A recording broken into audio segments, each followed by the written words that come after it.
Mr. Ball, foster parenting is a high calling.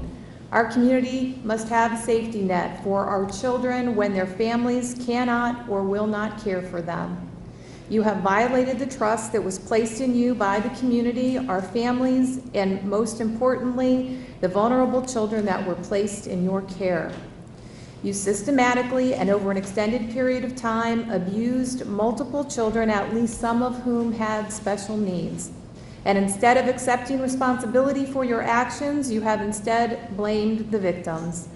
You concocted an elaborate conspiracy theory that supposedly occurred between children that never knew or barely knew each other. It was the children's stories, however, and not your fabrications that were believed by the jury in this case. Your actions were truly horrific and deserve severe punishment.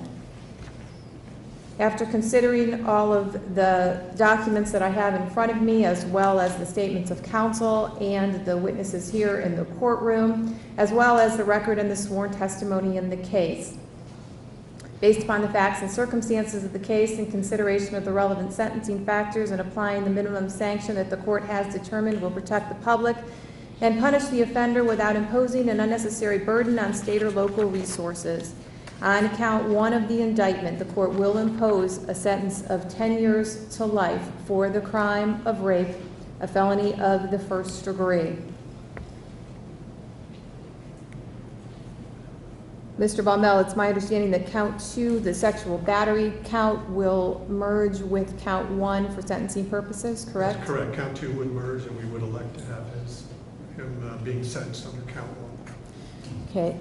Under count three, then, of the indictment, the court will impose a sentence of 5 years incarceration for the crime of gross sexual imposition, a felony of the third degree.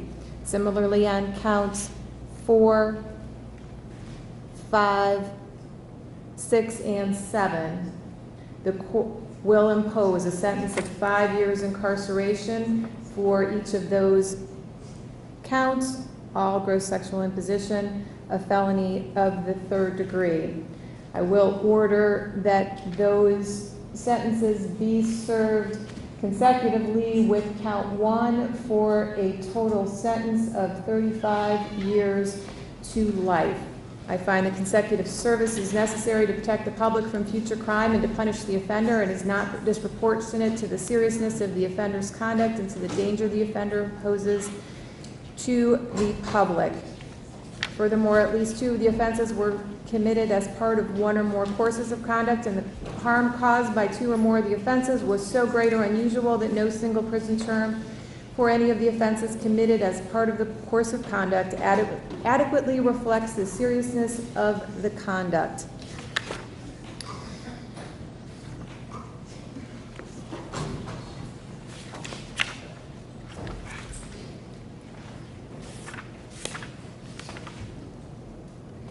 Sir, you will also be subject to a 5-year term of post-release control under Revised Code 2967.28 if you are released from prison. When this period of post-release control is imposed, if you violate any of the conditions of that supervision, the parole board may impose a prison term as part of your sentence of up to 1/2 of the stated prison term.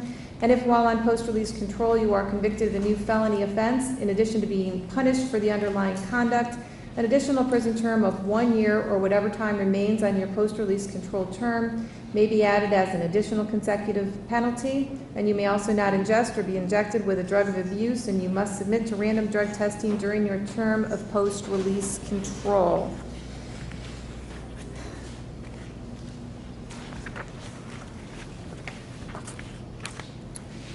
Your Honor, that would be a mandatory 5 years, is that correct?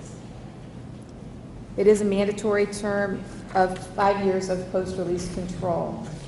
Sir, because of your convictions, you will also be classified as a Tier 3 sex offender. Should you be released from prison, you would be required to register in person with the sheriff of the county in which you establish residency within 3 days of coming into that county, or if temporarily domiciled for more than 3 days in that county. You would also be required to register with the sheriff of the county in which you establish a place of education immediately upon coming into that county, or If you establish a place of education in another state but maintain a residence or temporary domicile here, you would also be required to register in person with the sheriff or other appropriate official in that other state immediately upon coming into that state. You would also be required to register in person with the sheriff of the county in which you establish a place of employment if you have been employed for more than 3 days or an aggregate of 14 days in any calendar year. If you establish a place of employment in another state but maintain a residence or temporary domicile here, you are also required to register in person with the sheriff or other appropriate official in that other state if you have been employed for more than 3 days or an aggregate of 14 days in any calendar year. You are required to provide to the sheriff temporary lodging information, including address and length of stay if your absence will be for 7 days or more. Then after the date of initial registration, you are required to periodically verify your residence address, place of employment, or place of education in person at the county sheriff's office no earlier than 10 days prior to your verification date. If you change residence address, place of employment, or place of education, you shall provide written notice of that change to the sheriff with whom you most recently registered and to the sheriff in the county in which you intend to reside, or establish a place of employment or place of education at least 20 days prior to any change and no later than 3 days after change of employment.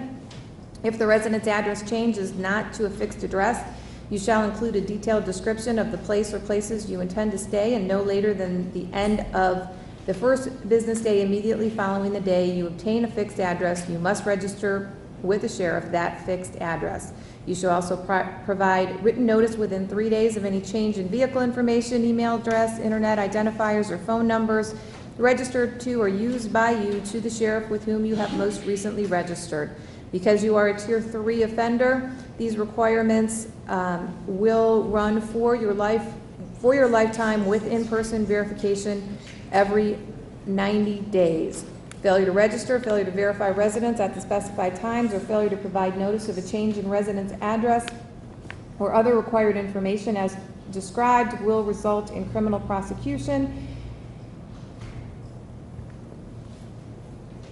And also on this form is the address of the Summit County Sheriff where you would be required to register if that is your residence following your release.